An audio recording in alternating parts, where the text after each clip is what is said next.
Dear students, आइए आज फिर हम कुछ इंटरनल क्वेश्चंस जो आपके चैप्टर में दिए हुए हैं उनको डिस्कस करते हैं। क्वेश्चन है कि अगर एक रे ऑफ लाइट एयर में एंटर करती है, एयर से वाटर में एंटर करती है, तो आपको पता है कि रिफ्रैक्शन में ये अपने पाथ से बेंड हो जाती है। तो बेंड हो जाती है तो क्वेश्चन पूछ रहा है कि जब ये रे ऑफ लाइट इधर से जा रही है, ये नॉर्मल की तरफ बेंड होगी या नॉर्मल से दूर जाएगी।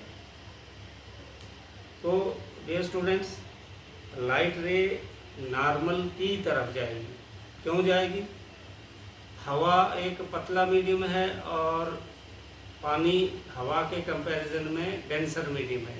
इसको फिजिक्स में बोलते हैं rare medium and denser medium. Air is rare medium and water is denser medium. Whenever ray of light enters from rare medium to denser medium, ये चीज़ आपने याद रखनी है कि जब रेयर से डेंसर में जाएगी तो ये रे जो है नॉर्मल की तरफ बेंड होगी, और अगर डेंसर से रेयर की तरफ जाएगी मीन्स वाटर से एयर की तरफ जाएगी तो ये नॉर्मल से दूर जाएगी। दूसरा है कि light enters from air to glass having refractive index 1.50. What is the speed of light in glass? The speed of light in vacuum is given. Refractive index dear students का फार्मूला होता है speed of light in vacuum. Vacuum means when there is no medium, ना air हो, ना water हो, ना solid हो, means ना सॉलिड मीडियम है, ना लिक्विड मीडियम है, ना गैसियस मीडियम है। तो रिफ्रैक्टिव इंडेक्स जिसको नीटा भी कहते हैं, that is given by it is the ratio of speed of light in vacuum and speed of light in any medium. अब speed that is n is equal to c upon v. Now c is given 3 into 10 raised power 8 meter per second, that is speed of light, and refractive index is also given 1.50. It means v is equal to c upon n, that is 3 into 10 raised power 8 divided by 1.50, and we get 2 into 10 raised power 8 meter per second. So this is the speed of light in glass. Now जब आप अपनी book को देखेंगे तो आपको इस तरह से टेबल वहाँ पर मिलेगा जहाँ पर दिया हुआ है आपकी टेक्स्ट बुक पे एयर, आइस, वाटर, अल्कोहल, इनके डिफरेंट जो हैं ये रिफ्रैक्टिव इंडेक्स भी दिए हुए हैं और ये मटेरियल भी दिया हुआ है। आप देख रहे हैं कि एयर का रिफ्रैक्टिव इंडेक्स सबसे कम है और डायमंड का जो है वो सबसे ज़्यादा है 2.42। अब यहाँ पे हाईएस्ट ऑप्टिकल डेंसिटी डायमंड की है और लोवेस्ट ऑप्टिकल डेंसिटी एयर की है। ये ऑप्टिकल डेंसिटी पर डिपेंड करता है। Optical density of medium is directly related with refractive index. जितनी ऑप्टिकल ये डेंसिटी कम होगी उतना रिफ्रैक्टिव इंडेक्स भी कम होगा, और जितना ऑप्टिकल डेंसिटी ज़्यादा होगी, आप देख रहे हैं 1.31 था तो रिफ्रैक्टिव इंडेक्स 1.53 या इससे ऊपर हो जाएगा। सिमिलरली अल्कोहल है 1.36, इसकी भी 1.4 हो जाएगी। इसी तरह आप देख रहे हैं क्राउन ग्लास है तो 1.52 हाईएस्ट यहाँ पर देख रहे हैं ऑप्टिकल डेंसिटी डायमंड की, और इसका रिफ्रैक्टिव इंडेक्स बढ़ गया।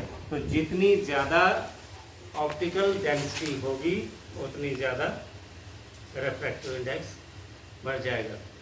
अब एक और क्वेश्चन है कि आपको कैरोसिन दिया हुआ, टर्पेंटाइन ऑयल दिया हुआ है और वाटर दिया है, तो बताइए कि इनमें से किस में लाइट सबसे ज़्यादा ट्रैवल करेगी। तो क्या क्राइटेरिया है देखने का? हमने देखना ऑप्टिकल डेंसिटी कैरोसिन ऑयल की कितनी है, टर्पेंटाइन ऑयल की कितनी है और वाटर की कितनी है। एक बार फिर हम टेबल की तरफ जाएंगे जो आपके पास टेबल बुक पर भी दिया हुआ है। तो हम सबसे पहले देखेंगे कि कैरोसिन ऑयल की जो ऑप्टिकल डेंसिटी है वो है 1.44। टर्पेंटाइन ऑयल की है 1.47 और वाटर की है 1.33। तो सबसे कम ऑप्टिकल डेंसिटी है वाटर की इन तीन में से, और सबसे ज़्यादा यहाँ पर आई इन तीन में से टर्पेंटाइन की। तो इसका मतलब refractive index n is equal to C/V। तो यहाँ it can be inferred from the relation that light will travel the slowest in material which has highest refractive index।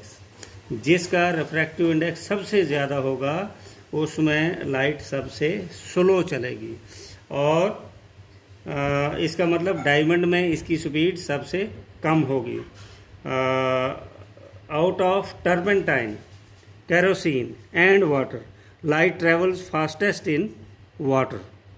मैंने आपको बताया कि इन तीनों में, केरोसिन, टर्पेंटाइन और वाटर, इनमें सबसे कम जो ऑप्टिकल डेंसिटी है वो 1.33 है, और जितनी कम होगी तो लाइट की स्पीड उतनी ही ज़्यादा होगी। अब आगे देख रहे हैं आप, the refractive index of diamond is 2.42। What is the meaning of this statement? Refractive index जो है वो इसका डायमंड का 2.42 है। तो इसका मीनिंग क्या हुआ? तो हमें पता है refractive index is equal to C/V।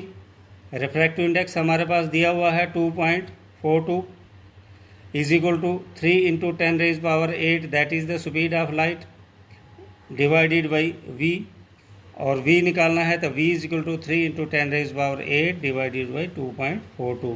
This suggest that speed of light in diamond will reduce. ये बताता है कि डायमंड में लाइट की स्पीड कम हो जाएगी by a factor 2.42 compare to its speed in air. Thank you very much.